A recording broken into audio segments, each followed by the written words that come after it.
जय श्री बालाजी प्रिय दर्शकों, आज हम जानेंगे अक्षय तृतीया के बारे में। शास्त्रों में अक्षय तृतीया को स्वयं सिद्ध मुहूर्त माना गया है। अक्षय तृतीया के दिन मांगलिक कार्य जैसे विवाह, गृह प्रवेश, व्यापार अथवा उद्योग का आरंभ करना अति शुभ फलदायक होता है। सही मायने में अक्षय तृतीया अपने नाम के अनुरूप शुभ फल प्रदान करती है। अक्षय तृतीया पर सूर्य व चंद्रमा अपनी उच्च राशि में रहते हैं। तो आइए जानते हैं अक्षय तृतीया का महत्व है। नया वाहन लेना या गृह प्रवेश करना, आभूषण खरीदना इत्यादि जैसे कार्यों के लिए तो लोग इस तिथि का विशेष उपयोग करते हैं। मान्यता है कि यह दिन सभी का जीवन में अच्छे भाग्य और सफलता को लाता है। इसलिए लोग जमीन जायदाद संबंधी कार्य, शेयर मार्केट में निवेश, रियल एस्टेट के सौदे या कोई नया बिजनेस शुरू करने जैसे काम भी लोग इसी दिन करने की चाह रखते हैं। अक्षय तृतीया के विषय में मान्यता है कि इस दिन जो भी काम किया जाता है उसमें बरकत होती है। यानी इस दिन जो भी अच्छा काम करेंगे उसका फल कभी समाप्त नहीं होगा। अगर कोई बुरा काम करेंगे तो उस काम का परिणाम भी कई जन्मों तक पीछा नहीं छोड़ेगा। धरती पर भगवान ने विशेष 24 रूप में अवतार लिया था। इनमें छठा अवतार भगवान परशुराम जी का था। पुराणों में उनका जन्म, उनका अवतार अक्षय तृतीया को हुआ था। इस दिन भगवान विष्णु के चरणों से धरती पर गंगा अवतरित हुई। सतयुग, द्वापर व त्रेता युग के प्रारंभ की गणना इस दिन से होती है। शास्त्रों की इस मान्यता को वर्तमान में व्यापारिक रूप दे दिया गया है, जिसके कारण अक्षय तृतीया के मूल उद्देश्य से हटकर लोग खरीदारी में लगे रहते हैं। न माधव समो मासो न कृते न युगम समम न च वेद समम शास्त्रम न तीर्थ गंगया समम। वैशाख के समान कोई मास नहीं है, सतयुग के समान कोई युग नहीं है, वेद के समान कोई शास्त्र नहीं है और गंगा जी के समान कोई तीर्थ नहीं है। उसी तरह अक्षय तृतीया के समान कोई तिथि नहीं है। वैशाख मास की विशिष्टता इसमें आने वाली अक्षय तृतीया के कारण अक्षुण हो जाती है। वैशाख मास में शुक्ल पक्ष तृतीया को मनाए जाने वाले इस पर्व का उल्लेख विष्णु धर्म सूत्र, मत्स्य पुराण, नारदीय पुराण तथा भविष्य पुराण आदि में मिलता है। यह समय अपनी योग्यता को निखारने और अपनी क्षमता को बढ़ाने के लिए उत्तम है। यह मुहूर्त अपने कर्मों को सही दिशा में प्रोत्साहित करने के लिए श्रेष्ठ माना जाता है। शायद यही मुख्य कारण है कि इस काल को दान इत्यादि के लिए सबसे अच्छा माना जाता है। वैशाख मास के शुक्ल पक्ष की तृतीया को आखा तीज के रूप में मनाया जाता है। भारतीय जनमानस में यह अक्षय तीज के नाम से प्रसिद्ध है। पुराणों के अनुसार इस दिन सूर्योदय से पूर्व उठकर स्नान, दान, जप, स्वाध्याय आदि करना शुभ फलदायी माना जाता है। इस तिथि में किए गए शुभ कर्म का फल क्षय नहीं होता है। इसको सतयुग के आरंभ की तिथि भी माना जाता है, इसलिए इसे कृत युगादि तिथि भी कहते हैं। यदि इसी दिन रविवार हो तो यह सर्वाधिक शुभ और पुण्यदायी होने के साथ साथ अक्षय प्रभाव रखने वाली भी होती है। मत्स्य पुराण के अनुसार अक्षय तृतीया के दिन अक्षत, पुष्प, दीप आदि द्वारा भगवान विष्णु की आराधना करने से विष्णु भगवान की विशेष कृपा प्राप्त होती है तथा संतान भी अक्षय बनी रहती है। दीन दुखियों की सेवा करना, वस्त्रादि का दान करना और शुभ कर्म की ओर अग्रसर रहते हुए मन, वचन व अपने कर्म से अपनी मनुष्य धर्म का पालन करना ही अक्षय तृतीया पर्व की सार्थकता है।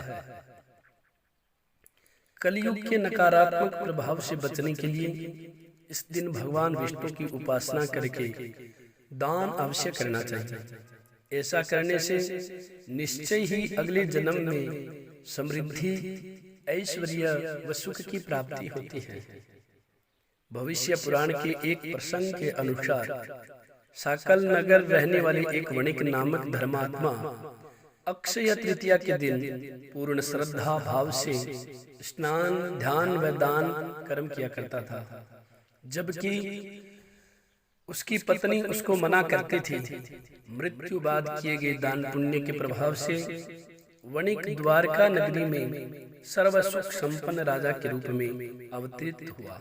इस दिन पवित्र नदियों में स्नान कर सामर्थ्य अनुसार जल, अनाज, गन्ना, दही, सत्तू, फल, सुराही, हाथ से बने पंखे, वस्त्रादि का दान करना विशेष फल प्रदान करने वाला माना गया है। दान को वैज्ञानिक तर्कों में ऊर्जा के रूपांतरण से जोड़कर देखा जा सकता है। दुर्भाग्य को सौभाग्य में परिवर्तित करने के लिए यह दिवस सर्वश्रेष्ठ है। यदि अक्षय तृतीया रोहिणी नक्षत्र को आई तो इस दिवस की महत्ता हजारों गुना बढ़ जाती है। ऐसी मान्यता है कि किसानों में यह लोक विश्वास है कि यदि इस तिथि को चंद्रमा के अस्त होते समय रोहिणी आगे होती है तो फसल के लिए अच्छा होगा, और यदि पीछे होगी तो उपज अच्छी नहीं होगी। इस दिन प्राप्त आशीर्वाद बेहद तीव्र फलदायक माने जाते हैं। भविष्य पुराण के अनुसार इस तिथि की गणना युगादि तिथियों में होती है। सतयुग, त्रेता और कलयुग का आरंभ इसी तिथि को हुआ था और इसी तिथि को द्वापर युग समाप्त हुआ था। रेणुका के पुत्र परशुराम और ब्रह्मा के पुत्र अक्षय कुमार का प्रागट्य इसी दिन हुआ था। इस दिन श्वेत पुष्पों से पूजन कल्याणकारी माना जाता है। धन और भौतिक वस्तुओं की प्राप्ति तथा भौतिक उन्नति के लिए इस दिन का विशेष महत्व है। धन प्राप्ति के मंत्र, अनुष्ठान व उपासना बेहद प्रभावी होते हैं। स्वर्ण, रजत, आभूषण, वस्त्र, वाहन और संपत्ति के कार्य के लिए मान्यताओं ने इस दिन को विशेष बताया और बनाया है। बिना पंचांग देखे इस दिन को श्रेष्ठ मुहूर्तों में शुमार किया जाता है। दान करने से जाने अनजाने हुए पापों का बोझ हल्का होता है और पुण्य की पूंजी बढ़ती है। अक्षय तृतीया के विषय में कहा गया है कि इस दिन किया गया दान खर्च नहीं होता है, यानी आप जितना दान करते हैं उससे कई गुना आपके अलौकिक कोष में जमा हो जाता है।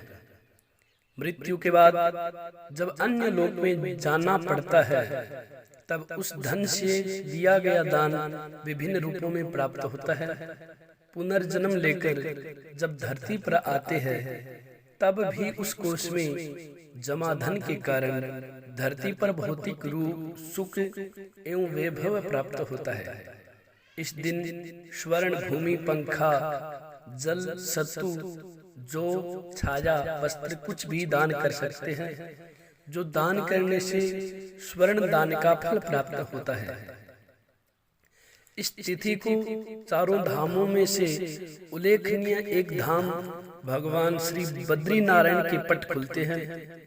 अक्षय तृतीया को ही वृंदावन में श्री बिहारी जी के चरणों के दर्शन वर्ष में एक बार ही होते हैं।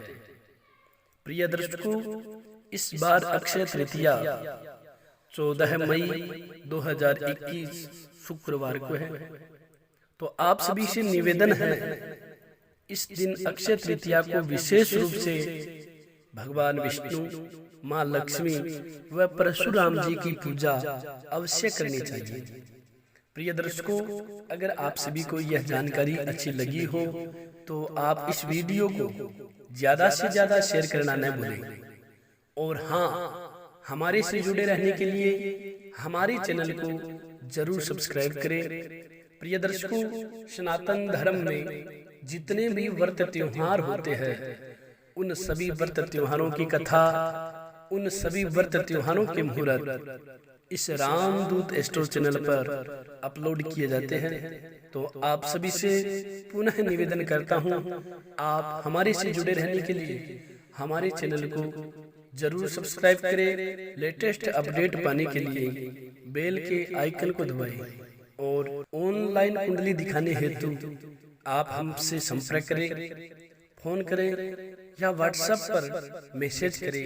आपको घर बैठे कुंडली के बारे में बताया जाएगा। जय श्री बालाजी, जय श्री राम।